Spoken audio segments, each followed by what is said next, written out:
आज हम ऐसे प्रश्नों को हल करेंगे जिसमें एक रेलगाड़ी जब किसी प्लेटफॉर्म को पार करती है, फिर वही रेलगाड़ी दूसरे प्लेटफॉर्म को पार करती है, या वो एक रेलगाड़ी किसी प्लेटफॉर्म को पार करती है और वही रेलगाड़ी एक खंभे को पार करती है, तो रेलगाड़ी की लंबाई क्या है, चाल क्या है। ऐसे प्रश्नों को हल करेंगे। जैसे क्वेश्चन हमारा दिया गया है, एक समान चाल से चल रही रेलगाड़ी जब एक 110 मीटर लंबे प्लेटफॉर्म को पार करती है तो 10 सेकंड का समय लेती है, और वही रेलगाड़ी एक खंभे को पार करती है तो 5 सेकंड का समय लेती है।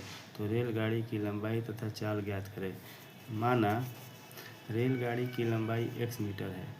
चूँकि चाल बराबर हम जानते हैं दूरी बटा समय, और रेलगाड़ी जब भी किसी खंभे को या किसी को पार करती है तो अपनी लंबाई को पार करती है प्लस प्लेटफॉर्म की लंबाई को पार करती है। तो इसलिए चाल बराबर दूरी बटा समय, तो दूरी हो जाएगी रेल की लंबाई प्लस प्लेटफॉर्म की लंबाई बटा समय।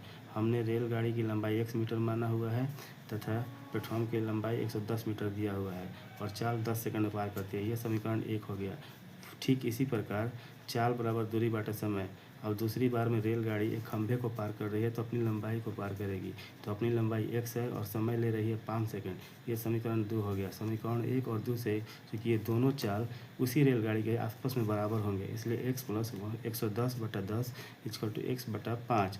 इस समीकरण को हल करेंगे। 5x plus 550 equal to 10x, तो x का वैल्यू 110 मीटर आएगा, जो रेलगाड़ी की लंबाई है। रेलगाड़ी की लंबाई मिलने के बाद चूँकि चाल बराबर दूरी बटा समय, तो रेलगाड़ी की लंबाई की दूरी हमारी कितनी है x, तो 110 निकाल चुके हम, और 5 से भाग दे देंगे जो कि समय है, तो 22 मीटर प्रति सेकंड आएगा। ठीक इसी प्रकार का प्रश्न हमारा है, जब एक रेलगाड़ी 162 मीटर लंबे प्लेटफॉर्म को 18 सेकंड में तथा एक दूसरे 120 मीटर लंबे प्लेटफॉर्म को 15 सेकंड में पार कर जाती है, तो रेलगाड़ी की लंबाई ज्ञात करें।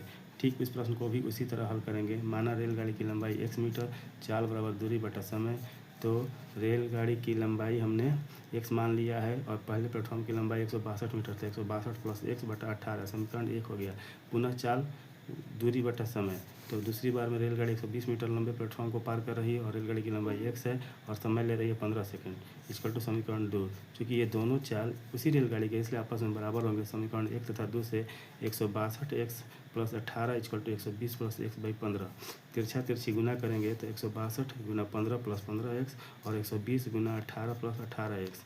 तो 162 गुना 15 करने पर 2430 आएगा प्लस 15x, और 261 2160 प्लस 18x। अब 2430 में से 2160 घटाने पर 270 आएगा, और 18x में से 15x घटाने पर 3x आएगा। 3 से 270 90 बार में कट जाएगा, इसलिए x इक्वल टू 90 मीटर, जो कि रेलगाड़ी की लंबाई होगी। Thank you.